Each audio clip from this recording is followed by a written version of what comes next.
It's a winter wonderland here at the Louisville Zoo during this winter edition of On the Wild Side. I'm your host, Kyle Shepard. Let's go learn about how animals adapt and engage with cold weather and have an elephant check-in among a lot of other things. So let's go take a walk on the wild side.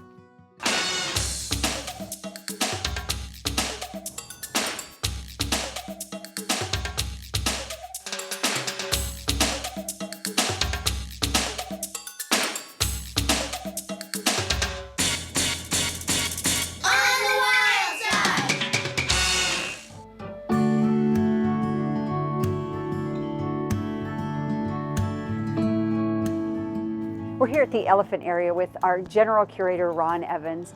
And last year, we announced that we would be rehoming our fantastic elephants, Mikki and Punch, to the Elephant Sanctuary in Hole in Wall, Tennessee. And Ron, I know that that's got to be kind of a massive undertaking to transport a 10,000 plus animal in an additionally huge crate. So tell us how that works. There's not a lot bigger thing that we'll ever do than relocate an elephant, physically and all the logistics that go into it. Of course, elephants weigh about 10,000 pounds. The big joke is, where does a 10,000 pound elephant sit? Anywhere he wants. So it's our job, through our relationship building with the elephants and the trust that the keepers and the curators have built with the elephants, is to help them choose to be happy in this crate. We brought this crate in last year, and it's specially designed specifically for elephants, and especially large elephants like our female elephant, Punch, our Asian elephant. She's 10,000 pounds. The keepers have a great relationship with the elephants.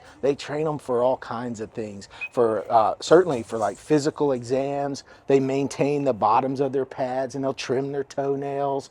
And then once again, that's all done through trust and through operant conditioning with positive reinforcement. They can take blood samples.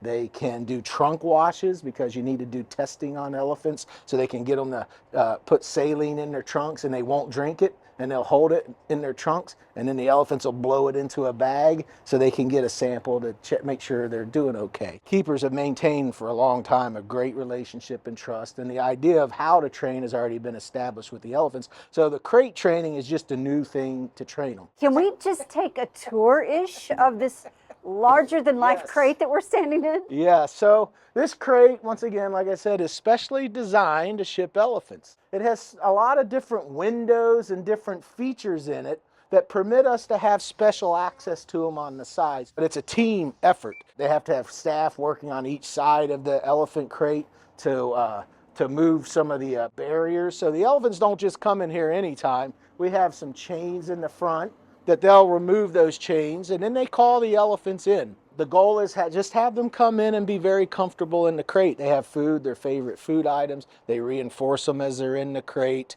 They train them to put their feet up into these little windows, and they palpate and rub, and once again, just do anything they can do to help the elephants feel very comfortable. Once again, that's very methodical. They just don't do that. It's just, and one of the methods they do to help the elephants know to come into the crate is a target. Target training is an important way to shape behaviors in any animal, and it applies to elephants. So the keepers will use these two different targets. This tall one, as you can imagine, is so they can hold it up here when the elephants are in the crate, and the elephants will touch their head to that target, and they bridge them with a whistle, and they give them a reinforcer. And once again, it just helps the elephants to know where they would like them to stand in the crate. And then they'll use the shorter stick to train them to put their foot through the window. So they'll have this over there, and the elephants will stick their foot through the window. And the same thing, they whistle, reinforce it, and you just get the elephants comfortable with that. This one would work with an elephant.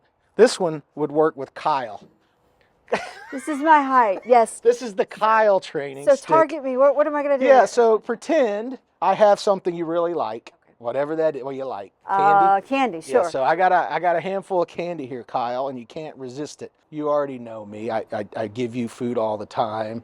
And so you're used to letting me touch you with this stick. So I would have candy, and I have a whistle in my mouth. I don't have it with me now. So I'm gonna just kind of touch you on the foot, and I'm gonna give you a piece of candy. Excellent. I'm gonna touch you on the foot.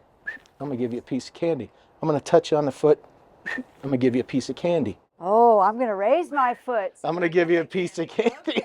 That's it in a nutshell. It's so simple, but it's all about the timing. It's about the relationship, and it's about getting creative when you need an elephant to put their ear over or put their leg up, and all the different things we need to do. And you've always said that this is a literal step-by-step process. Like you said, you're using operant conditioning, you're using the targeting for different things. So where did we begin with this? They've never seen this crate. They've got to get used to what the crate is, then they've got to get used to stepping into it, and then staying into it for periods of time. Talk to about the process of what that looks like step by step. When we got the crate in, we installed the crate here first, but we just let it sit here for a long time before we ever opened the crate up to even let the elephants come in, just so they could get used to seeing it. So then you opened it up, and we would just let them come in on their own and get used to it and feed them a little bit more. Then we started, and right on cue, Miss Mikki is here to see what's up. She's not scared of the crate, clearly. At this point in the training, they associate this crate with good stuff. They love coming in the crate. They're very comfortable and content while they're in the crate. And we just have to keep building on that and making it, and asking them to stay longer. It's all about good stuff when they're in the crate. So when it's time, when we move them in and we close the back door behind them, the elephants are very comfortable. We'll do some other things too, like, sometimes we train them to wear little soft bracelets, which is very important because that can help an elephant also feel secure, like, okay, and so the elephants wear these soft strap bracelets, and you'll see them walking around the habitat sometimes wearing their fancy bracelets, and they come in here, and you can tether an elephant with those bracelets too, just so when they're in here. You do that later, after they're already comfortable in the crate. You don't want to come in and just tie them up in a crate. You bring them in and you let them get used to having that contact. And that helps hold them steady. And they're like, okay, I get it, we're here. But you just build that up in tiny little approximations over a long period of time.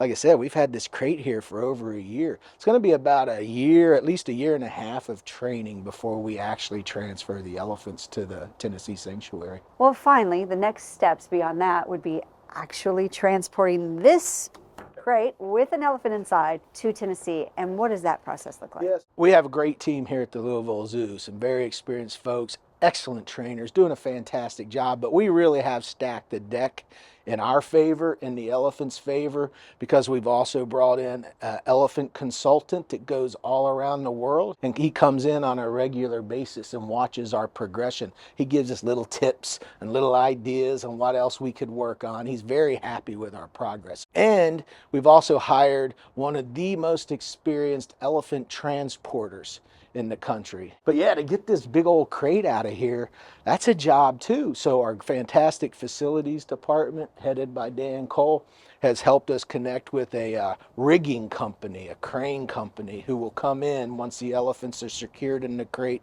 and comfortable to lift this crate and get it over onto a special truck to be able to haul the elephants down there. It's a really involved process, a million moving parts, but we don't take it lightly, not for a second. And it's about patience and taking our time to get this done. We hope that Mikki and Punch have a great, life, their geriatric years at this sanctuary, but I know people are excited to probably come and see them before they leave. Can you give us an estimate about how long we have to see Mikki and Punch? Probably this spring. If you come in, and I'm sure the zoo will do some fun promotions in the future, but probably April would be a great time to come and see the elephants, I would say. Certainly early spring and through the spring. It's sad for everybody, but it's great for Mikki and Punch to go to a 3,000 plus acre facility. It's beautiful. They have a website. Check out the Elephant Sanctuary's website. Wonderful place, experts, facility, and it's so rewarding to know that those two ladies get to go together. They've had a great life with us. We've had a great time with them, and we hope that the folks can come out and see them before they get to go. Thank you, Ron. You're gonna, Candy. You're gonna hear from Ron a little later with our polar bear intros and how those are going. So stay tuned. Today we are here to celebrate Jelani's 28th birthday. He is one of our gorillas in one of our bachelor groups. He lives with Bengadi. We like to give them special enrichment items, give them something to really do to encourage natural behaviors. So they get a lot of things that maybe they wouldn't get on a normal day here. So we like to do that to keep things interesting for them. Happy birthday to dear Jelani. Happy birthday to you. Woo! We like to invite people to come, and so they can kind of feel like they're a part of what we do here at the Louisville Zoo. So they can kind of feel like they're a part of conservation and helping these animals, which is what we stand for here. He loves our guest cell phones. We like to encourage people to show him gorilla videos and gorilla pictures. He does bring awareness to a program we have here called EcoCell. It's a conservation program for western lowland gorillas. You bring in your old cell phones, you can donate them, and the proceeds will actually go to help conservation. They harvest the metal that's inside of them. The building we have here is set up really neat because we get to see them all the time and they get to see us all the time. They definitely watch us. They take on to our cues of what we're doing. They see us setting up for things like this. So it definitely brings a little bit of excitement to the everyday things. Thank you all so much for coming out here and celebrating her 14th birthday. She doesn't know that it's her actual birthday, but she's just excited that we gave her a few extra treats today. These are our big fans. We're very fortunate to have them in our lives. We have done this every year since we had Qannik in 2011. She's a very special bear. She came to us from the North Slope of Alaska. Unfortunately, she was orphaned and they rescued her. She's been with us ever since. This is Qannik's first time actually being allowed to participate in the breeding program for the species survival plan for polar bears. We received Bo back in February, and fingers crossed we will be able to have a successful breeding season with these guys. Our Asian elephant Punch celebrated her final birthday with us. We had to reschedule Punch's birthday because of the weather, and we did a theme of fun, fitness, and friendship at 55. We do a lot of fun things through enrichment for these guys. We give them lots of toys, lots of things to interact with and keep their minds busy. We do a lot of fitness stuff because in the wild, elephants would move around a lot. So we want to make sure that we're giving them the same opportunities here. So we use a lot of training things to be able to give them all the exercise that they need. Friendship is a very important thing for elephants. They are very social animals. These are friendship bracelets made out of baling twine. So the baling twine that we use on the hay that we feed the elephants every day, been saving it up and made some friendship bracelets out of it to hand out to the guests who came to celebrate her birthday with us.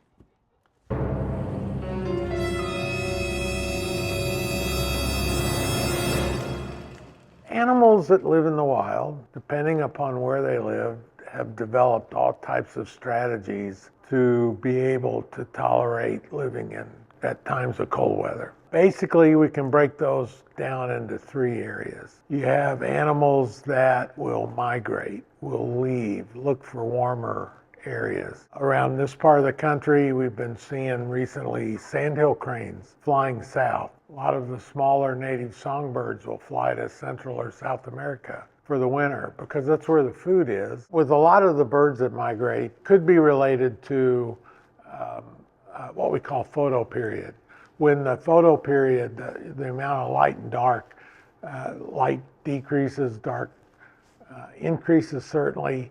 Physiologically then, internally, the birds kick into this mode that I've got to be prepped and ready because say a rose-breasted grosbeak might fly 2,000 miles straight to get down to Central or South America.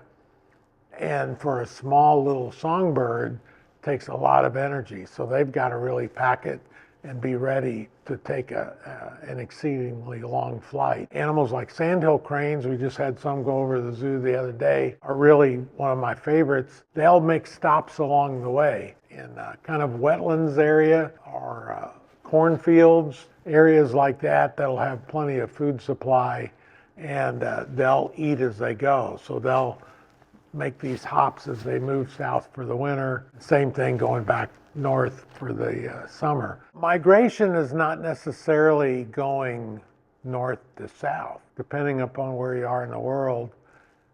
Some animals will go up, live at the higher parts in mountain ranges for the summer. It's cooler. They don't have to deal with heat, humidity so much. There's plenty of food supply, but in the winter, they'll come down closer to the base of the hills or mountains that they live in. This migration is certainly one way that animals have adapted to deal with winters like we're having here. Another way is hibernation. A lot of animals will try to sleep away as much of the winter as possible. There's different ways to do that. Ground-dwelling rodents really hibernate. They lower their body temperature, their respirations, metabolism slows way down, and they just really sleep through the whole winter. Some animals, like black bears in our area, they will go to sleep, but on warmer days, they might wake up and walk out of the den, walk around a little bit. So sometimes that's called a deep sleep. And then there's some animals that will lightly sleep, say gray squirrels that live up in the trees. When the real winter storms hit, they're in their little nest area, they're inside the trunk of the tree, and they sleep during the really cold time. But when it warms up, the sun comes out, you'll see them outside. Squirrels, by the way, have this amazing ability to remember anywhere from maybe 3,000 to 5,000 places where they've buried nuts. And so when it warms up in the middle of winter, they can go out and find food that they've buried in preparation for the winter. So another amazing adaptation. I barely remember where my shoes are in the morning. And then the third way that some animals will have adapted and will survive winter is they resist it or tolerate the winter. They have special adaptations. They put on a lot of extra weight. Polar bears will build up fat layers that are 8 inches or more thick, and that way they can tolerate extremely cold weather up in the Arctic. But they stay awake and they're mobile and they don't sleep during the winter. So there's all those different ways that animals have learned to tolerate being able to survive cold weather. Me personally, I think I would want to be a migrator, but I'm probably more of a tolerator. One of the avian biologists at Kentucky Fish and Wildlife with one of the Motus towers tracked a bird that flew directly past the Motus tower here in Kentucky, over in western Kentucky, at 2,000 miles plus flight without stopping. So the Motus towers that we work with put up that can register animals that have transmitters certainly begin to tell us a lot more about how animals migrate and move. So again, nature is absolutely amazing, and animals find any number of ways to tolerate both the winter and summers. For some animals, like the snow leopard here, they love this time of the year. There's a snow leopard in the cave just curled up, enjoying the time. In the summer, it gets a little warm, so we have to provide cool spaces to make sure that they can tolerate the warmer times of the year. There's probably as many ways and animals figure out how to do it as there are animals themselves. Amazing thing. Come to the zoo and find out which animals are out and about in the winter and which ones like to be out in the warmer weather. These wintry months are the time of year when polar bears are gearing up to breed. So you might catch a glimpse of Qannik and Bo together in the exhibit, which is actually rare because, they're solitary in the wild. They would come together to hunt and breed in the wild, and they are solitarily exhibited here at the zoo. Probably one of our most famous residents here at the Louisville Zoo over the past 14 years is Miss Qannik. Qannik came to Louisville Zoo as an abandoned bear up in northern Alaska. She was found by herself. Nobody really knows what happened to Mom. And the Louisville Zoo stepped up and said, hey, we can provide this polar bear a place to live. So through our leadership, U.S. Fish and Wildlife, along with the Association of Zoos and Aquarium, AZA, they kind of finally came together and said, hey, it's all right, go ahead and see if we can't get some cubs from Qannik. So that meant we had to find a perfect mate for Qannik. We talked and realized there was a perfect potential in Bo. Bo was up at the Henry Vilas Zoo. He was born at the Toledo Zoo. He got big enough and he was ready to go find an actual girlfriend for himself. To get them together though, that's a long process. We had things like noisemakers. We had keepers poised at shift doors at the ready to separate them. The bears are well trained to respond to the keepers, calling them to come back inside.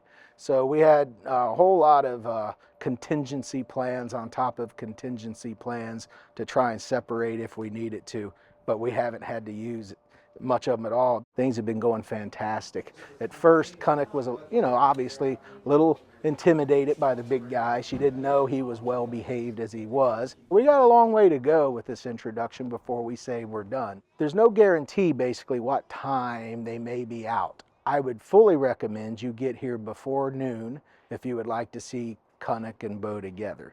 And then anything after that is icing on the cake. A polar bear breeding strategy is real tricky.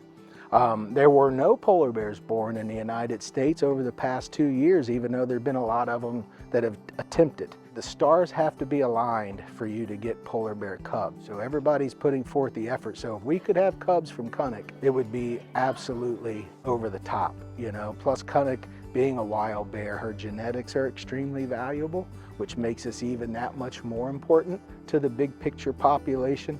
There is a possibility that there could be a cub by the end of the year. Every day we see more progress, and fingers crossed.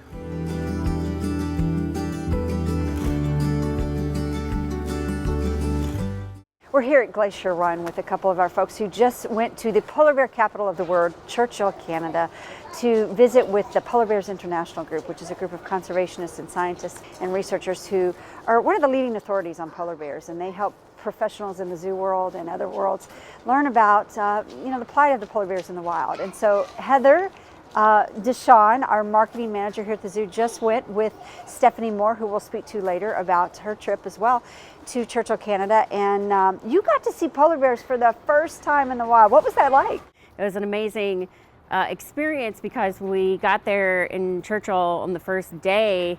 We were driving on the tundra buggy and it had just started to flurry. And as it started to flurry, we pulled down the windows and there was our first polar bear. We were trying to be very quiet because they can hear you from the tundra buggy. Like, it does echo. So we were all being very quiet. We very quietly lowered our windows, and outside the windows was our first polar bear. You've told me that it was a pretty intensive week of training and education for you. Sure. I mean, working at the zoo, you do learn a lot about polar bears just in proximity of them. And then, of course, our Glacier Run exhibit is based after Churchill itself, which is where we went. So part of it I was already sort of familiar with. But I think when I went into Canada and into Churchill, learning more about exactly what in the ecosystem makes it like a perfect environment for polar bears, and then also what is going on in climate change that is causing polar bears to really struggle. I think both of those pieces of information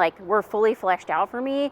And then seeing the environment with both polar bears and humans and how they interact and what that really looks like in that harsh remote environment, it was moving and touching to see. And I think that was the most surprising thing for me, was just that I'm not necessarily an emotional person, but I was very moved by the environment and just how dedicated both the people and everyone in the community are about preserving the nature and the wildlife in that area. Were there anything, pieces of information that were just so valuable that you're like, we're definitely going to implement this? And how do you anticipate implementing what you've learned? We talked a lot about the ways to communicate what the environment's effect on the polar bears is in a more productive way, and a way that helps people to better understand what the polar bears are going through.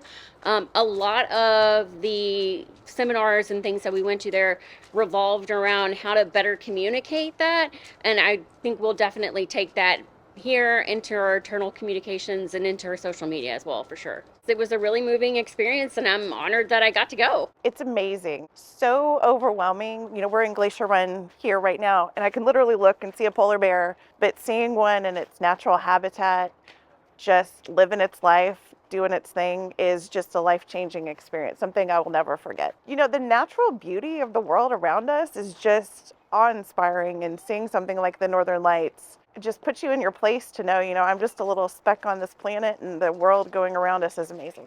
What value is that trip to someone like you who you don't work hands-on with animals, but there's lots of value to have out of a trip like that? You know, the mission of the zoo is to better the bond between people and our planet. So really going out and seeing, like I mentioned, you know, the world around us and seeing how you relate to it just puts that mission all together. You know, I'm not an animal keeper, I'm not an educator, but my job is to make sure they have the resources they need, and knowing what we're doing here makes an impact in Churchill, in other areas of the world, is just really makes you proud to be a part of the zoo, and making sure that what we're doing here in our mission is impacting the world around us, and hopefully making sure that we are educating our guests on actions they can take at home to make sure that the polar bears we saw in Churchill still have a home in the future. I'm sure a lot of it was reinforcement, because we do a great job here. Our keepers do an excellent job of educating our public about those things, but I'm sure there were things that were reinforced for you. It was, you know, we talk about Arctic sea ice and the importance of reducing our carbon emissions. And it's not just, okay, let me recycle something. It's really making that effort, because the Arctic, I mean, it is kind of the heart of our entire planet, making sure that we're getting enough sea ice. We have these polar bears. We're saving the world for polar bears. Sounds ridiculous, but that's what we're trying to do. So seeing it firsthand and really understanding the impact of what we do here, how it relates there, kind of that, you know, circulatory system of our planet was pretty amazing. There's indigenous tribes that are there, and learning their stories, hearing how they travel with the land, how they want to protect the polar bears, how they utilize the resources wisely around them.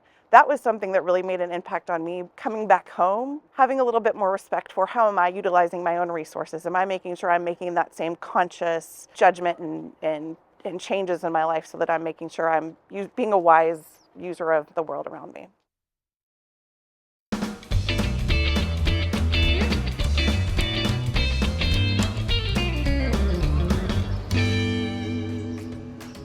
Are you looking for a unique gift like an exotic plush animal? I bet we have it at the zoo's gift shop.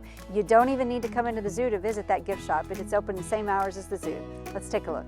We have the area's largest selection of stuffed animals, and especially the exotic animals. You can come see any of the animals in residence here at the zoo and take home your favorite one to snuggle with at home. The red pandas are our best sellers right now, with our two very lovable resident red pandas. They just warm your heart. So we have them that you can take home. The white alligator is also very popular, and everybody loves King Louie. They love to come see him. You can see him year-round here at the zoo, and then take home the little King Louie with you as well. We have a lot of educational toys and puzzles. We have a lot of toys that focus on conservation, so we can practice taking good care of the world around us. We have really great kids and toddler shirts and apparel that can help support the Louisville Zoo. One thing to remember is that you don't have to be a member or pay for admission to come into the gift shop. You can come anytime you want. You just let the folks at the front gate know. And if you are a member, you do get an additional 10% off your entire purchase. We are open the same hours as the zoo, in the winter from 10 till 5, in the summer from 10 till 6, or extended hours depending on the season.